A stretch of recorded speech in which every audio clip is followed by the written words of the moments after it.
Now, to provide further insights on these latest developments, we have with us Dr. Bong Young-shik from the Yonsei Institute for North Korean Studies. It's good to have you back on the show. Pleased to be here again.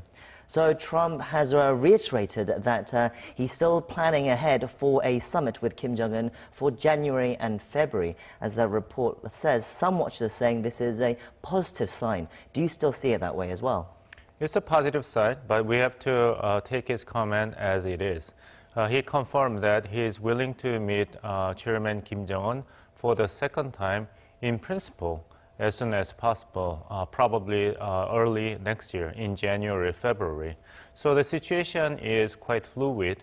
It is only confirmation of the second summit meeting to take place only in principle, but the details are still up in the air. Do you think this perhaps points to any progress on the denuclearization talks that seem to have stalled recently? Well, the denuclearization talks and the second U.S. DPRK summit meeting are the two sides of the same coin. It is not so meaningful for both leaders to have another summit meeting if at the working levels both sides will have failed to make any progress on exchanging denuclearization of North Korea and lifting of at least part of economic sanctions, and both countries agreed to move on for eventual end of hostilities since the Korean War and diplomatic normalization. So it is up to the will of the leaders. At the same time, the progress, any kind of progress that might be made at the working levels of negotiations. President Moon, who also met with Trump at the G20 summit in Argentina, when he met Trump, he revealed to press afterwards that Trump told him that he's ready to meet with, he's ready to give Kim Jong-un everything that he desires, but once Kim carries out what was agreed at the summit in Singapore as well. I mean, what do you think he meant by that, everything that he desires? There's nothing new. I mean, it's a reiteration of his North Korea policy, dubbed as maximum pressure, maximum engagement. So as long as North Korea is not going to make any concrete steps toward verifiable or final and fully verified denuclearization, then maximum pressure will continue, including economic sanctions in place. But if North Korea is going to make right decisions, then there is a huge package of benefits. That is the core of his message, dubbed as a maximum engagement. So maximum engagement part has been reiterated and confirmed by his most recent remark. So it is up to North Korea, according to President Trump's statement, to make strategic decision in the right course of action.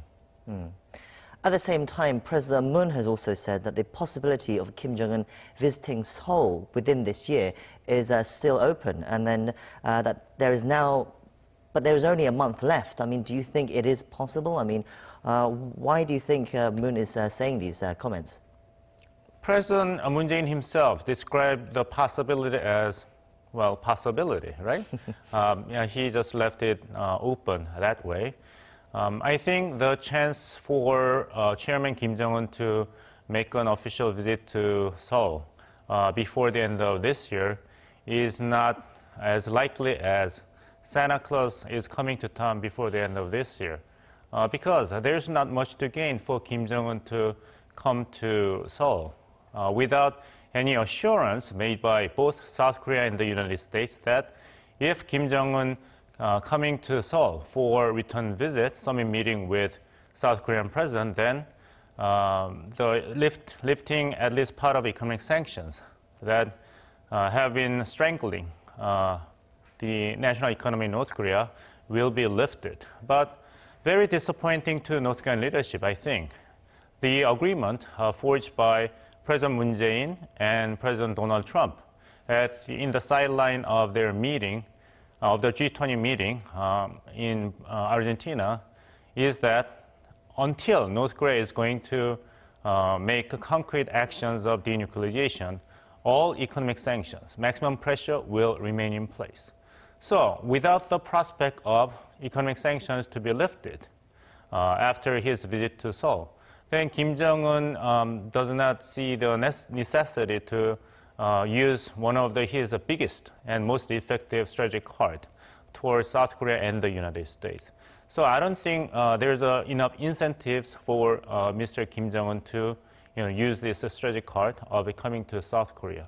But if he comes to South Korea and there will be a fourth summit meeting in a year between the two leaders of Koreas, then I believe that it is going to be like very ceremonial and symbolic.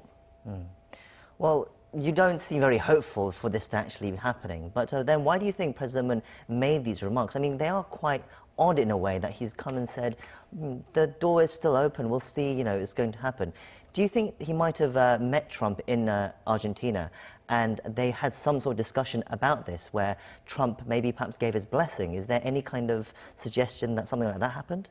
Well, I mean, if you want to describe it as a blessing by U.S. President Donald Trump, then it is blessing. But I'd like to describe it as understanding that United States is not going to oppose both Koreas have another summit meeting, this time within the territory of South Korea, which is the ally of the United States. But there is no returned favor by the United States in the form of diluting the existing economic sanctions. So having another inter-Korean summit meeting in South Korea is one thing, and lifting economic sanctions in exchange for the summit meeting agreed by the North Korean leadership is another. So again, this is very disheartening and disappointing to North Korean leadership because there's not much to gain for Mr. Kim Jong-un to come to Seoul if there is no trophy that will be given, rewarded to North Korea.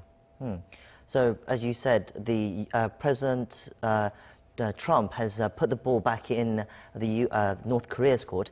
President Moon seems to have done the same thing. He said also Kim's visit will depend on what Kim Jong-un does, how he responds. So South Korea and the U.S. have put the ball back in North Korea's court, but North Koreans are saying without weakening international sanctions, it's not enough. So where do we go next? Well, it is up to North Korean leadership to decide what kind of concessions that North Korea is ready to make in order to make the summit meeting with Mr. Donald Trump to happen again as early as possible, and doing something that will help to persuade the Trump administration to agree with the South Korean government about lifting at least part of economic sanctions. And demand by the Trump administration toward the leadership in North Korea is very clear. You have to take verifiable actions related to denuclearization.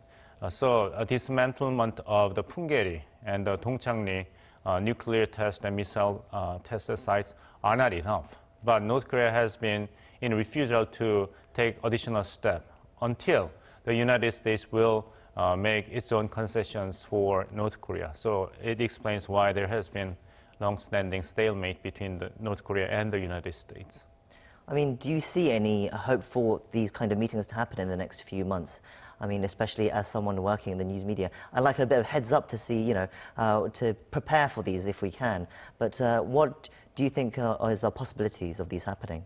You mean the Kim Jong-un's visit to Seoul? Kim Jong-un's visit to Seoul and the U.S.-North Korea summit as well. Well, I do not completely rule out the possibility of Chairman Kim Jong-un to come to Seoul, because if he visits Seoul, then it will be a very effective strategy to drive wedge among, South Korean public, and the drive wedge among, between South Korea and the United States as allies. But my question is whether there will be enough incentive for North Korean leadership to make this decision, because last time the North Korean leadership agreed with the summit meeting with South Korean government, which was first time was 2000 under the Kim Dae-jung administration. Then the North Korean leadership of Kim Jong-il waited until the last moment until the Kim Dae-jung government agreed to provide $500 million as an incentives, and which created a great deal of the political controversies and the unfortunate suicide of the chairman of the Hyundai Corporation, who got jailed for this violation of the security law. So without South Korean government being able to provide very tangible and concrete and substantial incentives and concessions to North Korean leadership, Kim Jong-un may not be so willing to sacrifice this trump card, one of its trump cards towards South Korea prematurely.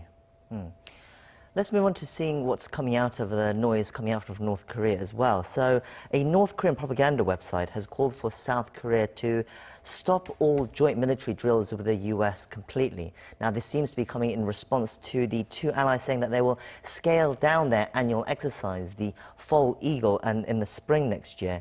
And the U.S. Defense Secretary Jim Mattis said it's because, it's to help with diplomatic efforts with the North. But Pyongyang are saying scaling down efforts is not enough. They need to scrap it completely.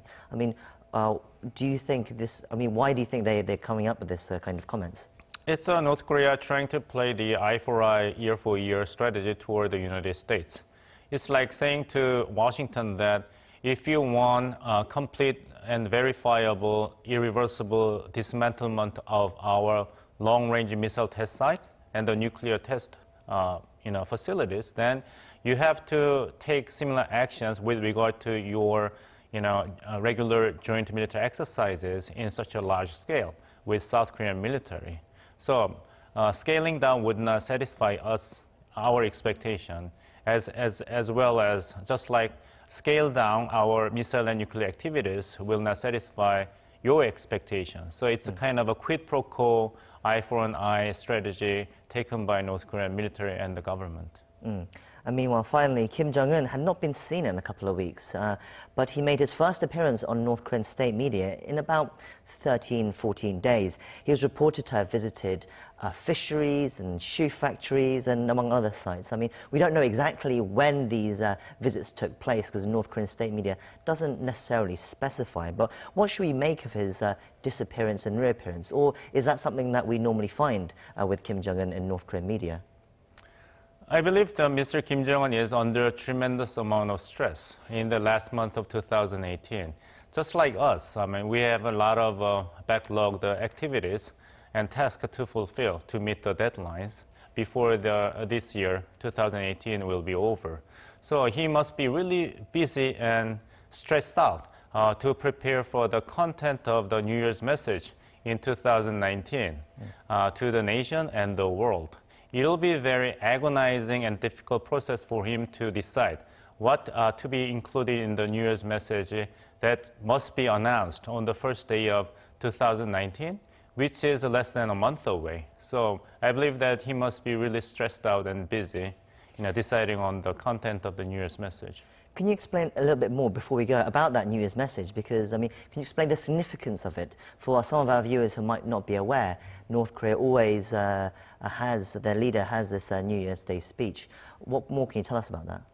Well, it is not only the message to the nation to clarify the strategic decision of the nation, at least for the new year, but it is also explaining to the world that North Korea needs and wishes to be welcome as one of the normal states in the world, and reiterating its demand and desire to be accepted as a nuclear weapon power state. But it is one thing to expressing the desires of the North Korea, but it is another for North Korean leadership to effectively strategize how the rest of the world would be more accommodating to the demands by North Korea. So words matters, and the words matters when it is spoken by supreme leader of any country, and North Korea is no exception to the rule. So that'll be January 1st and to 2019, and we hope to have you back on the show to have your analysis on his speech when that happens as well. Definitely.